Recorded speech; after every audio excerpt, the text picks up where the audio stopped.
All right, so this section here is about the properties of logarithms. So we kind of introduced exponentials and what a logarithm was in the last section. And so what we're going to do now is we're going to kind of get into some more of the nitty gritty of the logarithms themselves. So there's going to be lots of talk about logarithms today. I do believe that you are probably going to want your calculator here a little bit.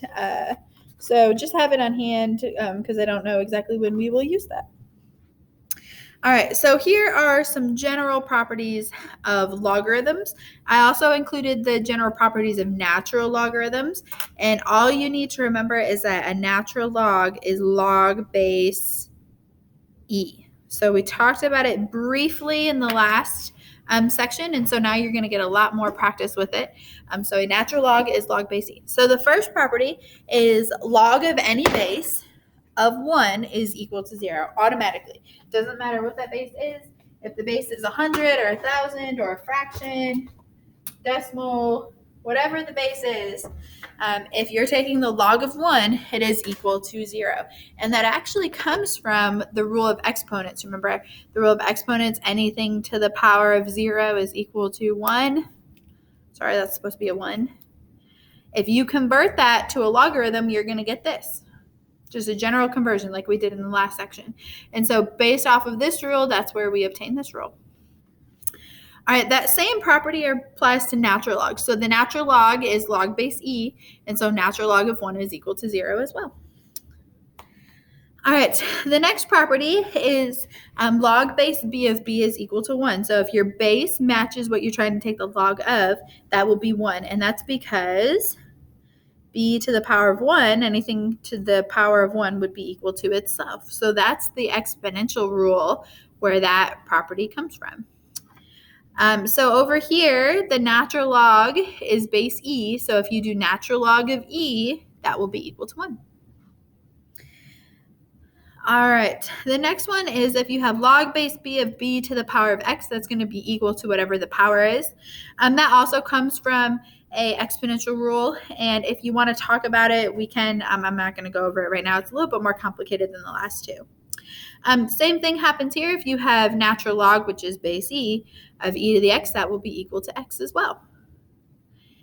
And then the last situation is if you have a base being raised to a power. This is an exponent here. So base to the log base b, and those bases match of x will just be equal to x. And that's true over here as well. E to the ln, because ln is base e of x, is just equal to x. All right, and so I have some properties, some practice problems here for you to try these properties. So hit pause and see if you can figure out what all of these are equal to based off of the properties that I gave you. And then we will go over them real fast. So when you're ready, go ahead and hit play, but give them a shot, see what you come up with. All right, so the first one is just a regular property. Log base b of b is equal to 1. Just one of the general properties, nothing fancy there. This next one is under the general properties. This is the first one. If you take the log base b of anything, the log any base of 1, it's always equal to 0. So this was base 8 of 1. This is base b of 1, and these two both have the same value. They're both equal to 0. If you ever have a 1 on the inside of your logarithm, it will always be equal to 0. This one was from the general properties from the fourth one. This is 3 to the power of log base 3, and since this base matches this base, this is just equal to 6. And then the last one, same thing. You have base 2, so this one is just equal to 7. All right, continuing on this side, log base 4 of 4, since those match, this is going to be the second property on that list, which is equal to 1.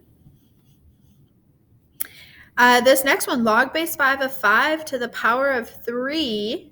Since this base matches this base, this is property number 3, and that's just equal to whatever that exponent is, so that's equal to 3. Log base e of e, those bases match again, so that follows that it's equal to 1. Log base e of 1, anytime you do an of 1, that's always equal to 0. This one here, log or e to the power of log base e, so it's those e's match, those bases match, this will be equal to 6. And then the last one, log base e of e to the third, since those e's match, this one is just equal to 3. You could convert these to exponentials if you would like to try to figure some of them out. So for example, this one right here, if you wanted to convert, it'd be 4 to what power is equal to 4? And the answer is 1. If you wanted to convert this one right here, this would be e to what power is equal to 1? Well, anything to the 0 power is equal to 1, which is why that's 0. These ones a little bit harder to convert there. But on some of these just basic logs, if you don't remember the rules, you may also convert and pick out your value that way. All right, so just some general basic properties. As you're making your formula sheet for this section, I highly suggest these would be some great formulas to put on there so you can just see them. All right, we have some more properties of logarithms, and these ones are maybe a little bit more complicated because there's a little bit more going on. We have what we call the product quotient power rule, and then there's another one called the change of base rule. And so these rules come from the rules of exponents, just like before. The product rule comes from the fact that if you multiply, like you have a power to a power, you add the powers. Same thing with the quotient, you subtract them and things like that. So if you're ever wondering where these come from, these actually just come straight from the rules of exponents. They're just the inverses of them. So let's talk about what this actually does. So if you have a log, and inside of your logarithm, you have two things or more than two things being multiplied together, you can split it into two separate logs with an addition sign, log of one, log of the other. Notice the logs have the same base as the original, but adding those together. Same thing if inside the log you have two things being divided. Instead of working with a division in one log, you can split it into two separate logs with the same base as the original. And then now instead of a division, you are going to subtract those two logs. These are equivalent statements. And then the power rule, which I think is my favorite, if you have a log base A of something to a power, you can take that power and drop it in front of the logarithm. So it'd be whatever the power was, log base A of x. So that log base A of x part doesn't change, just the power comes down. And then the change of base rule is really the most useful when you are doing calculations using your calculator. And so this says if you have log base A of x, you can change this to any base you want and do base x or log whatever base you want of x over log of that same base that you picked of A. So you could pick 10 for this, you could pick E for this, you could pick 100 for this. As long as these bases are the same here, you can split this log into two separate logs being divided and change their base. All right, so if that was a little overwhelming to you, it's okay because we are going to go through some practice problems here. We actually have quite a few practice problems, and we are going to use those properties. All right. So here's a few. What we're doing here is we are condensing these down. So instead of having two logarithms, we are going to put them into one single logarithm. All right. So these two logs are natural logs, which is a log. It's just base E. So all of the properties that we talked about apply for natural logs as well. And so here's how this works. We're going to condense this. And so do you see this number in the front, the 2? That came from the power rule. So that 2 can jump, I know I have a hole here, but it can jump back to the power. Same thing with the 4 that's in front. The 4 can be put back in the power. And so what you can say is ln of x to the power of 4 plus the ln of y to the power of 2. And so anytime you have coefficients in front of logs or natural logs, you can throw them back into the powers. So this became power of 4, this became power of 2. You don't have to do anything fancy to change it. It's just literally whatever number was in front goes into the power. All right, now I have two natural logs that have a plus sign between them. So what we can do is we can put them into one natural log, and inside the natural log, we're going to put x to the fourth and y squared. And when we do this, we're going to multiply them together, x to the fourth times y squared. And so this is equivalent to this, which is equivalent to this. And so we have condensed this down from multiple logs with multiple coefficients into a single logarithm without a coefficient in the front.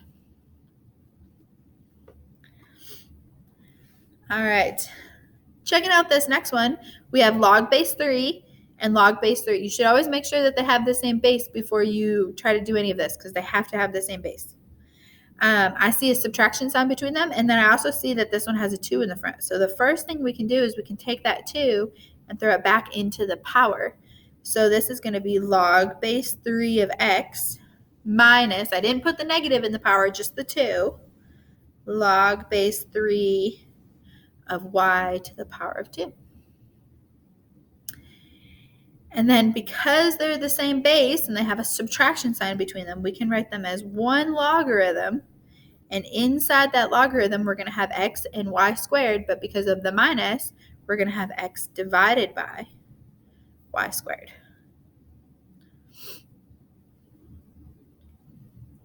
And so we're manipulating these properties, and eventually we will use them to our advantage to help us solve equations and things. All right, here is the next one. So this one we have a bunch of 1/3 in the front, right? But they're all natural logs. I know it's, hold on, give it time. There we go. But they're all natural logs, which means they all have the same base, right? So what we can do is we can put the 1/3 back into the powers. Don't mess with the signs in front of it, just put the 1/3 back. And by the way, if you put a 1/3 back, that actually changes it from a 1/3 power. You can always write that as a cube root instead of a square root. So if it was 1/2, it would be a square root. 1/3 is a cube root. And then I have minus ln of y to the 1/3, and then plus ln of z also to the 1/3. So all we did right now is we just threw those fractions back into the powers there. All right, from that, what we're going to do is we're going to go ahead and start putting this into one natural log. So the order in which it's written doesn't really matter. What you're looking for is the sign in front. So there's a plus in front of that one. There's a minus in front of that and a minus in front of that.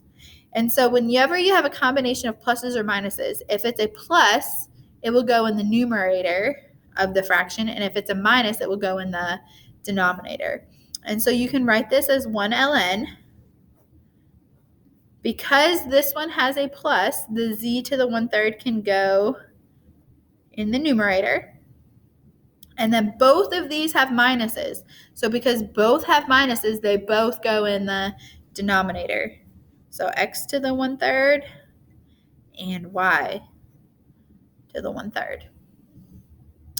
So I know they're kind of different there in terms of the fact that it wasn't just 2 terms. There was 3 that we were adding and subtracting. So if you get multiple terms, if it's positive, it goes in the numerator. If it's negative, it goes in the denominator. Even if you have a bunch of negatives, right? If it's negative, it goes in the denominator always. There's actually one last thing we can do here. Because they're all to the 1/3 power, you can say this is the natural log, and you can put one big cube root, and you'd have z, x, and y. All of those would be in the cube root because they're all 1/3 powers. So this would simplify even further to the ln of the cube root of z over x times y. All right, if you want to give this next one a shot, go for it. If you want to see it done, that's fine. But if you want to give it a shot, hit pause and see what you come up with. All right, so the actual work here, we can throw those all back up into the powers, right? So this would be ln of x squared minus ln of y cubed minus ln of z to the 4th. So you're not changing the plus or minuses of anything. All you're doing is throwing those powers back up. That is the power rule. All right, because they're all natural logs, you can put them into one big natural log. If it has a positive in front of the natural log, it goes on the top. If it has a negative, it should go on the bottom. So this x squared is technically a positive term, so you're going to have x squared in the numerator. And then this one's a negative and this one's a negative. So both the y and the z are going in the denominator. So this one simplifies to the ln of x squared over y cubed z to the fourth. All right. Go ahead, if you want to try this one on your own, you can hit pause. If not, then we're going to work through it. But at some point, hopefully you feel maybe a little confident to try some of these on your own, all right? Okay, so we're condensing this back down. So these powers going to go, or these coefficients go into the powers. So we have log base x minus log base z to the 1/3 plus log base y to the 1/2.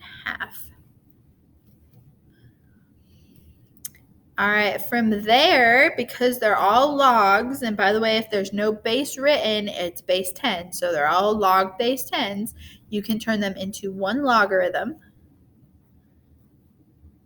And if it's a positive term, it goes on the top. If it's negative, it will go on the bottom. So this x here is a positive term, so x is on the top. The z, that one's a subtract, so that one will go on the bottom, z to the 1/3. And then the y is a positive, so it will go in the top, y to the 1/2. And then that is completely condensed. So what we're doing is we're doing the process of condensing these down. So we're going from multiple logarithms to single logarithms. All right, up next, this one gets a little tricky here. We have log base 5 of x minus 3. And right now, the minus 3 is not as a logarithm. So this right here, not written as a logarithm. So you can't put it with this log unless you write 3 as a log. All right, you have to turn the 3 into a log of something. And when we have that, then we can go ahead and put them together. Well, one thing that we know is that 3, if we're going to put it in a log, has to have the same base in order for us to put these together. So this needs to be log base 5. And the question is of what number? What number should go there? So when we do log base 5 of the number, we get that it is equal to 3. And we can figure this out by converting it. It would be 3. Sorry, I lied. It would not be 3.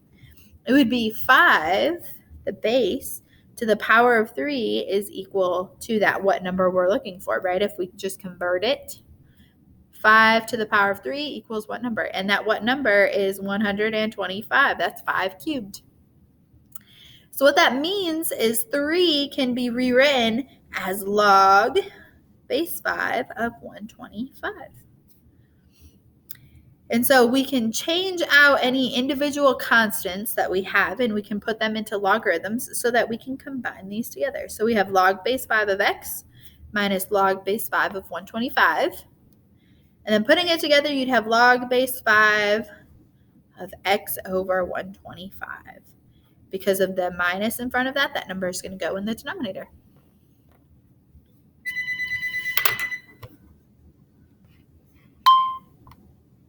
All right, so a little bit different there on the having the constant there and having to convert it first. So this last one in terms of condensing is the same thing. We have this 2, and we're going to have to change the 2 into a log base 7, and we're going to have to put a number here so that that log base 7 is equal to 2. So kind of like side note off to the side, log base 7 of what number is going to give us 2? Well, we can figure that out by doing 7 to the power of 2 is what number? That's the converting between them. And that means that that number has to be 7 squared, and 7 squared is 49. So that would be log base 7 of 49. There is a subtraction in front of that, so there'll be a minus there. So we have log base 7x plus log, I'm going to run out of space, base 7, x minus 3, minus log base 7 of 49. And then from there, you're free to go ahead and put them all together into 1 log base 7. Remember, if it's a positive term, it goes on the top. If it's a negative term, it'll go on the bottom. So this first one is a positive term, so x is on the top. This one's a positive term, so x minus 3 is also on the top. And then the minus, the 49 is a minus, a negative term, so 49 would go on the bottom. All right, so that is the problem or the process of condensing these down. So now we're going to work through it in reverse. So we're not done with these properties. We're going to apply the properties again, but in reverse, we are going to expand them out. So here is the first one, and we're going to expand. So we have 1 logarithm. We're going to expand it out as much as possible. So the first thing you can do is you can move the power to the front. So this would be a 3 in front of this. So we have 3 log base, All right, so that 3 will go in the front, and you'll have 3 log base 5 of z over 125. And then you can expand this because they are being divided. You can expand it into a subtraction problem. So it'd be 3 log base 5 of z minus, and because the 3 is in front here and it was a power on both of them, you do have to put a 3 in front of the next term as well. So minus 3 log base 5 of 25. All right, this piece right here is done. There's nothing else you can do to simplify this, but this you can simplify some because log base 5 of 25 is equal to a number. And there's kind of 2 ways you can think about this. You can either convert it to an exponential and try to figure out what that number is, or you could use your calculator and the change of base formula. So I'm going to do it both ways on this one. So if we want to know what log base 5 of 25 equals some number, right? That would be 5 to some number is 25. Well, 5 to what number is 25? That has to be 2. So this value here is equal to 2. So that would be 3 times 2. And 3 times 2 is 6. So that would be minus 6. And you still have 3 log base 5 of z in the front of that. All right. On your calculators, so here's it. Let me zoom out a little bit. So here's calculator. The log button, you might have to look for it on this calculator. It's right here. It could be somewhere else. When you hit log, it automatically puts base 10 in there. These calculators, you don't have the ability to change. And so we're going to use the change of base formula that we talked about. And so you can calculate this by log of 25. Make sure you close that parenthesis, divided by log of 5. And close that parenthesis. And it will tell you that it's equal to 2. That is a change of base in order for your calculator to calculate it. And we technically change the base to base 10 for both of them. So log of 25, log of 5, divided, you get 2. So that's another way you can find that value is equal to 2. And no matter which way you do it, this way or via calculator, you are going to go ahead and do that 3 times 2, which is negative 6.